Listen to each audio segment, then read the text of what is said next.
Online relationship advice is everywhere these days. Facebook and other popular social media platforms keep circulating articles on relationships, partners, good traits, bad traits, people to date, and what to look for in a potential partner. Whether you are applying relationship advice to people in your past, present, or future, or even yourself, nobody is completely perfect. Remember that every person has both positive and negative traits. We will either learn to love these characteristics or decide they are simply unacceptable. So let's explore how to identify and ignore online relationship advice. First, what's wrong with online relationship advice? It's really disturbing how quickly people polarize and schematize dating prospects into one category or another. Furthermore, they do so with little basis and mindfulness that we are talking about real human beings. Potential partners are exalted or admonished, debased, and ameliorated. We often forget to define variables cast into a very narrow scope. Put simply, if what we are reading was a meta-study of research articles, they would be considered invalid for a lack of clarification in their defining terms. Complex individuals have life experiences, thoughts, and emotions that make them extraordinarily unique. They are not automatons. We do not have the right to sort them into a collection of who to keep and who to throw away. You also shouldn't tolerate others who categorize you for the same superficial reasons. History reflects how wrong this is, yet it appears to be a common mental practice people unwittingly apply on social media to dating and relationships, as well as in other instances. Popular relationship advice or journalism needs to stop portraying people as if they are trading cards. 90% of us fall somewhere in the middle of the spectrum for positive and negative traits. Good people will do wrong. It's going to happen. Good people make mistakes. They get sad. They get angry. Emotion, a very human response, can significantly change someone's regular behavior. We can all think of relationships where we could have done better or where they could have done better. Usually, if we're honest with ourselves, it comes down to a bit of both. In the end, though, they still have a soul, and so do you. Now, it appears relationship advice faults people for a litany of ridiculous reasons, including doing something, not doing something, not doing something properly, being human, or simply being. Reality reflects the errors people make are also our own.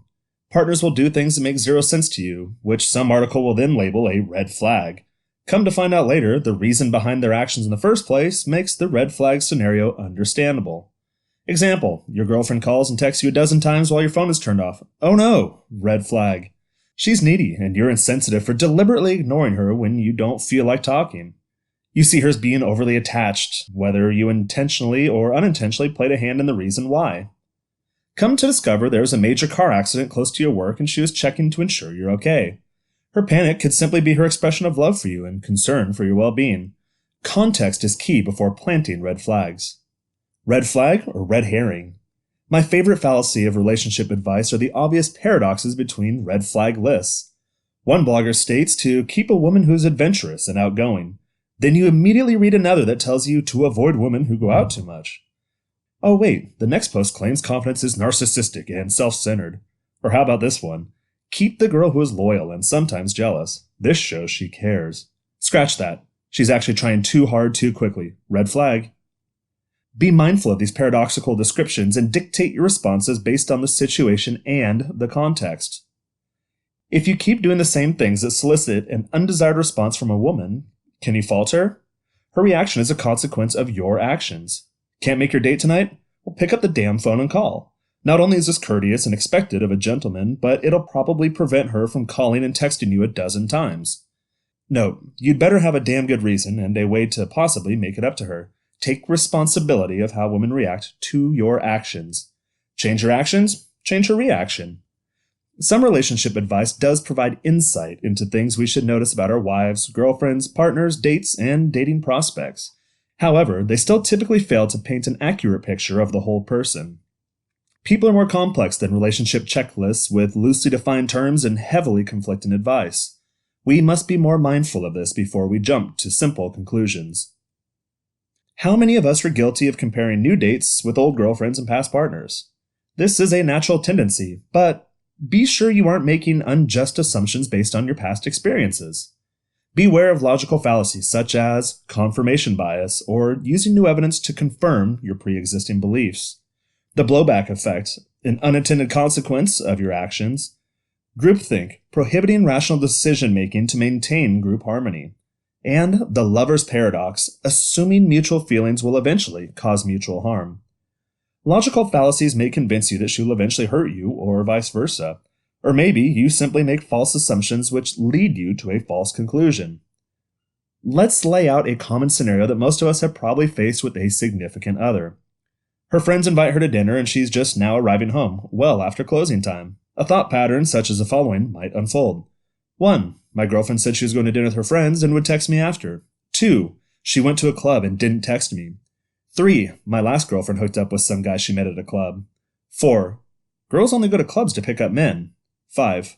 My girlfriend must be cheating. Okay, well, maybe she did cheat on you, but you probably don't have enough information to make a sound conclusion at this point. Now, hopefully, her girlfriend simply dragged her away to a noisy nightclub with butt-thumping bass that prevented her from hearing or feeling her phone. But since you know she's not much of a drinker, maybe she had one too many cocktails and her girlfriend's actually spent the night holding her hair back from the toilet. And likely her phone ended up dead, dropped, cracked, smashed, etc., and she knew you wouldn't mind since your relationship is supposedly built on a foundation of trust. Now, if she suddenly starts going out more, lying to you out of nowhere, you may need to have a talk. Once more, context and communication are key to determine if your mutual needs, wants, and values are compatible. So here's the relationship articles to avoid. Avoid articles leading to thoughts that beg the question, which is assuming the initial point or including the conclusion in the premise of an argument. Are hasty generalizations, which is making a conclusion with insufficient evidence. Contradict, issuing a statement, then asserting the opposite. Example, tells you to keep a woman who is close to her family, then advises you to avoid her. And taint the argument before it begins. Avoid women that introduce you to their families too early. Well, maybe it just so happens to be a holiday, and most activities she does are with her family. The lists that often circulate the internet go on and on. So what to do? Well, think for yourself when seeking relationship advice.